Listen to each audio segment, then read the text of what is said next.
When I was 29 years old, my husband, children, and I lived at Bend, Oregon, and I was very ill. I heard that Brother Branham was going to be in Eugene, Oregon, preaching and praying for the sick. And although that I had been raised in a church that didn't believe in healing for our day, I wanted to go and be prayed for because I wanted to raise my children. I wanted to live to raise my children. And so I went to the meeting, and while I was in the congregation, I felt a tug on my heart, and I gave my heart to the Lord. When it came my turn to go up to be prayed for, Brother Branham said, "You've came 120 miles to the meeting."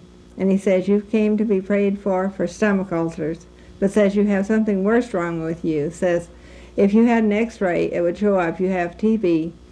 And he prayed for me, and I was completely healed. And I thank the Lord that I've lived to raise my children, and now I have grandchildren. And later we moved to Tucson, Arizona, and I had high blood pressure for a while.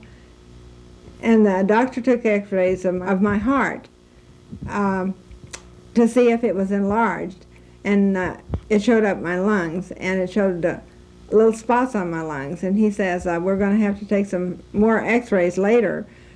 Says you have some spots on your lungs. And I told him that I had been healed of TB, and it must be just scars. And that I didn't want to have any more x-rays taken because they're not good for you. And he wanted to know if I had x-rays anyplace else in town, and I'd had surgery, and they had taken pictures of my lungs. And so he compared the pictures. That had been 7 years previous, and he compared the pictures, and they were the same.